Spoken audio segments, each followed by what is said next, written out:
Wayanad പേരിയയിലെ Pazhassiraja tribal സ്കൂളിലേക്കാണ് ഇനി. ഇവിടുത്തെ കുട്ടികൾക്ക് കൃഷി പഠനത്തിന്റെ ഭാഗമാണ്.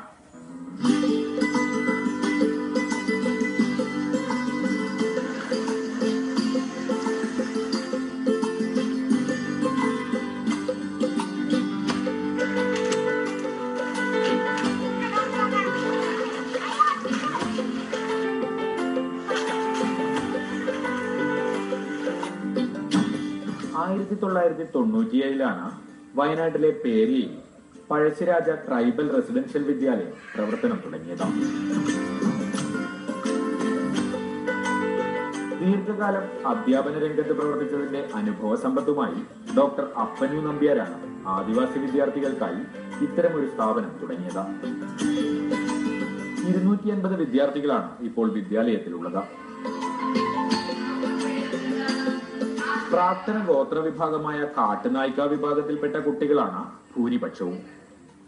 പഠനത്തോടൊപ്പം കൃഷിയും മറ്റു തൊഴിലുകളും പഠിപ്പിക്കുന്നു എന്നതാണ് ഇവിടുത്തെ അധ്യയന രീതിയുടെ പ്രത്യേകത.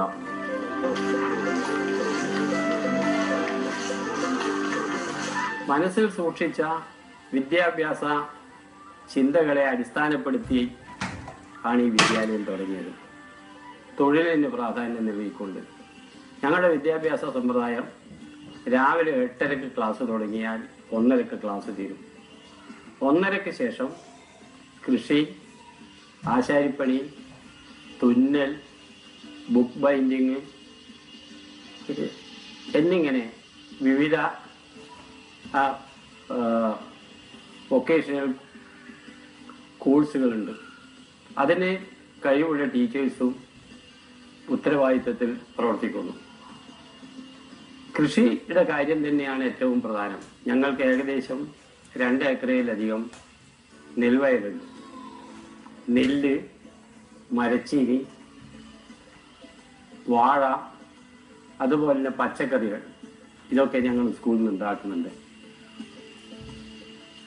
2:30 മുതൽ 5 മണി വരെ വൊക്കേഷണൽ ട്രെയിനിങ്ങും ഒക്കെ. അതിനുശേഷം എല്ലാ കുട്ടികളും ഗ്രൗണ്ടിൽ പോയി ഏതെങ്കിലുമായി ഒരു കളിയിൽ ഏർപ്പെടും. കുട്ടികൾ വളരെയധികം സമർത്ഥന്മാരാണ് കളികളിലുള്ളത്. കൃഷിയുടെ കാര്യത്തിൽ പറയുകയാണെങ്കിൽ എല്ലാവരും ഫാർമേഴ്സ് ക്ലബിൻ്റെ കീഴിൽ ഓരോ ഗ്രൂപ്പായി പ്രവർത്തിക്കുകയാണ് ചെയ്യുന്നത്. അതിന് നേതൃത്വം കൊടുക്കുന്നത് പ്രിൻസിപ്പാൾ ശ്രീമതി കെ സുജാത തന്നെയാണ്. പഴശ്ശിരാജ സ്കൂളിലെ വിദ്യാർത്ഥികളെ സംബന്ധിച്ചിടത്തോളം കൃഷി അധ്യയനത്തിന്റെ ഭാഗമായി മാറിക്കഴിഞ്ഞു.